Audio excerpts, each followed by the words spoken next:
Hello, this is Richy Sandberg, and this is my space reservation software presentation. To my library board of members and trustees, my patrons, and staff, this presentation will help you understand what the new software we're planning to implement at our library will do for you and the community. Now, the contents, this is what we're going to be discussing today about the presentation. First, we're going to define the problem.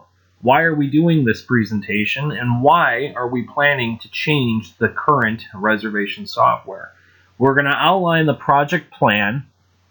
We're going to discuss the types of users and the security involved in the system. We're going to go over a system specification and the requirements of the system. We're going to design and show you what a process model is. We're also going to show you what the data model is, as well as the online interface, which we hope you enjoy. Along with that, we're going to have a systems architecture and explain what that is. And we're going to explain how and why we are going to evaluate the system. Defining the problem. So through the use of patron satisfaction surveys, patrons expressed that they wanted to book their own spaces. Well, the problem with this current system is patrons cannot book it themselves. They have to ask staff. Sometimes that's inconvenient.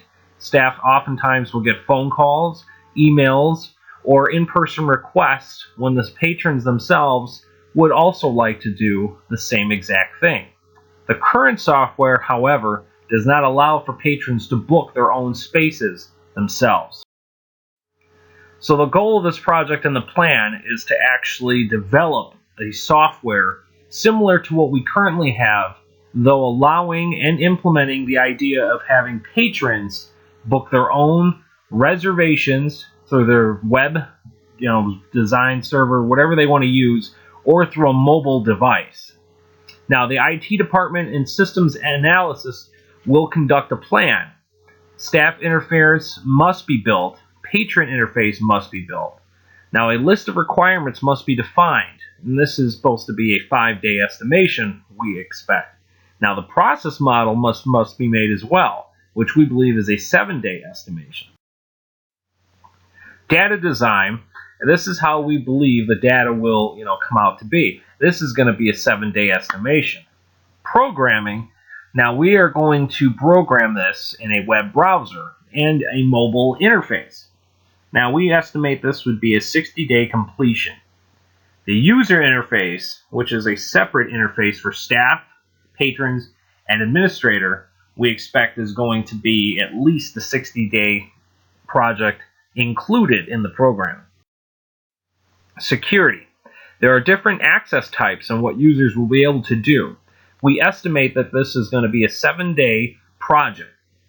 In-service staff training day is a day we expect to close the library itself and offer a in-service training and seminar on how to use the new software. Now, during that time period, we are going to have a trial and execution project. After a successful 14-day trial period, reports will be given to the board of directors of the library, and the new software will, upon that, be executed. This is a Gantt chart of what we've come up with, outlining what the scheduling of the software project will continue and work off of. Now, the types of system users and security is important. What we believe is going to help not only define what we want each user to do, but also come up with a security policy that will help keep our system secure and safe. IT maintenance manage the system. They run the reports. They can make, delete, and edit reservations. Staff can make, edit, and delete reservations. Patrons can make reservations. Now, unfortunately for the board of directors, they can read reservations and reports. We define these groups in a security matrix. The security matrix to your right here includes information about which space, reservation system, and the type of access these users have. Based on our system securities and policies, we will go over what the server we're going to use, which is going to be a Windows Server 2012, along with a Microsoft Endpoint Protection 2012. Now, internet browsers in-house will use firewalls that require an SSL certificate in order to use our website. Staff passwords must be changed every 90 days. These passwords must contain 8 to 10 characters. They must have one uppercase and one symbol along with a number. Passwords may only be used once. Patrons' login information is kept off-site in the library's ILS Horizon Blue Cloud server. Patrons must log in with library card numbers and a 4-digit PIN number to log into the system. The 4-digit PIN number is their library's card, whatever that is, located in the ILS, and that is a phone number. Now, the system specification and requirements. Staff and IT maintenance can make reservations, manage the system, delete and edit, and run reports. Staff must log into the website URL provided. By doing so, the system will ask what their username and password is. The website menu will contain the buttons Manage, Reserve, Reports, and Sign Out.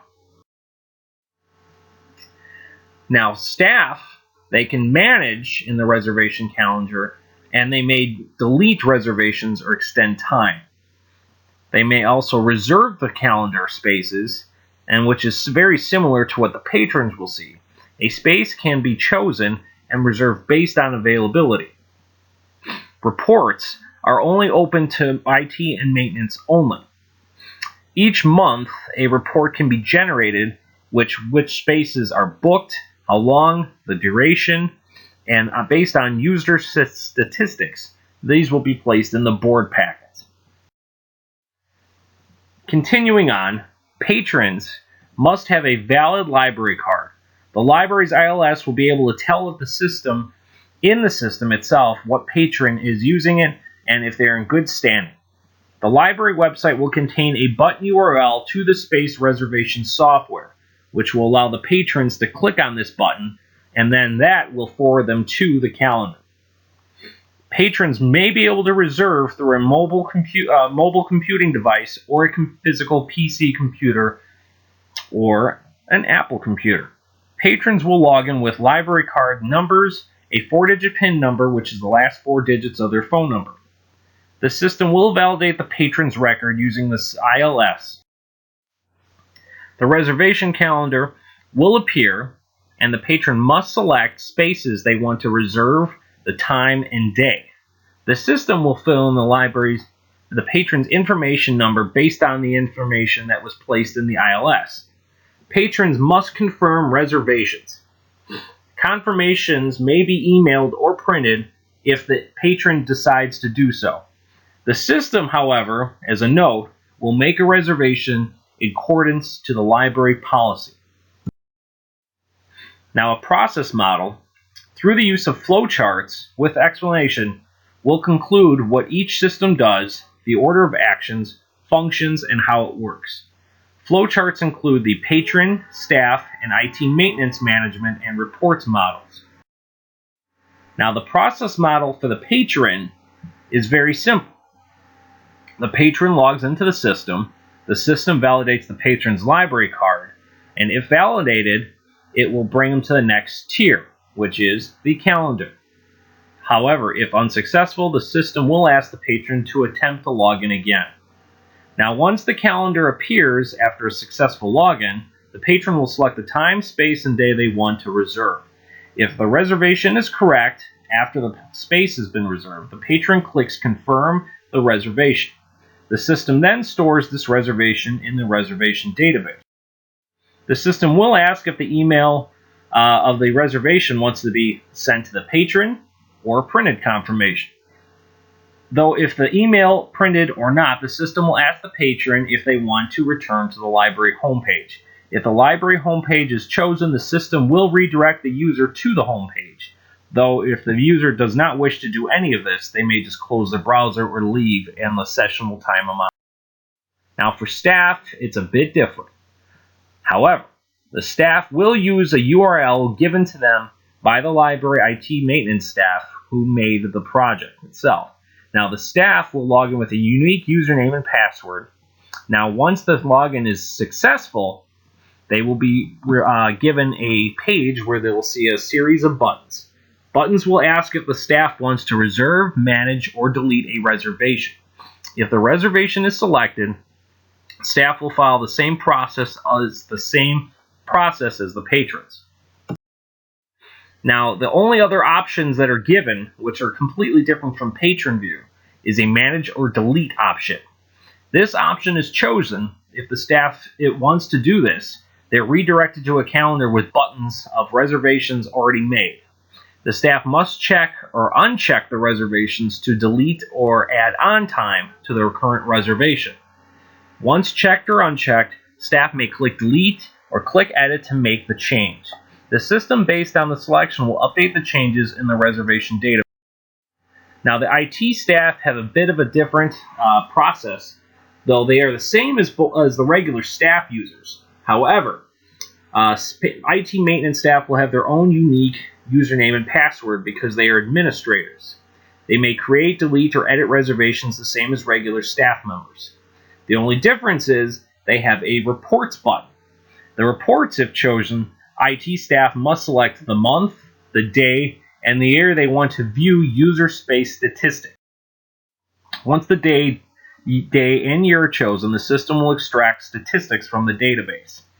The extracted data will appear on the page, and the user will ask if they want to print or save an XLS Excel document as a spreadsheet. Now we're going to get into the data model. The data model is designed to help IT maintenance staff develop the requirements which are requested by the library stakeholders. There is an entity relationship diagram, and in each diagram are the IT maintenance staff, patrons, reservation calendar, and reports. Each entity has its own unique attribute which we will explain.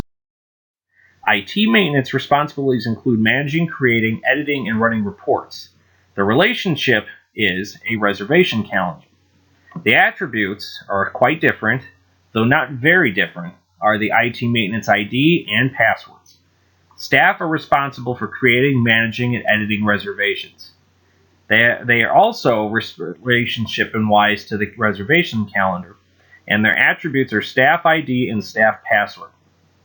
Patron relationship is also the same as the staff and IT maintenance, which is the calendar. Their attributes are their library card number, their name, phone number, and email address, which shows up in the reservation. Reservation calendar is very different, and the relationship is the spaces entity, and the attributes are dates, times, and spaces. Spaces is its own entity. The relationship to that is the reservation calendar. This includes the 3D makerspace, group study room 1, 2, 3, the media center, and conference room. Reports relationship is the IT maintenance because they are the only ones that can generate these. This is the entity relationship diagram explaining exactly what I said. Online models. Included are a few wireframes which we have provided for you, which will help you gauge what exactly our reservation calendar hopes to be. This wireframe will be the layout for both the IT staff, maintenance, and user. This is the library login page. This is what a patron would see to log in. This is the model calendar view. This is exactly what a patron would see if they wanted to reserve a space. This is a staff calendar view, which is slightly different as you can see. There is a manage, reserve, and delete button. Now the staff IT maintenance view has a manage, reserve, delete, and reports button. This is the reports view for the staff maintenance. They will put in the month, the day, and the date, and generate a statistical report. The system's architecture is a system with our system is a 3-tier user interface application system with a user interface, an application logic, and a data access layer. The user access layer contains reports, the reservation, the login, and the IT maintenance sections. Now, the database layer contains the logins, the reservation, IT maintenance, and reports databases. Now, the third layer, which is the application layer, allows both the data and the user layers to work together. We hope to get an evaluation and trial of this going soon. The trial of the software will commence, and once the trial is completed, the library will evaluate the software during this time by giving out patron satisfaction surveys. Like our previous surveys, we are hoping that we meet the patrons' wants and needs. After all, the library is here to serve the community. Thank you.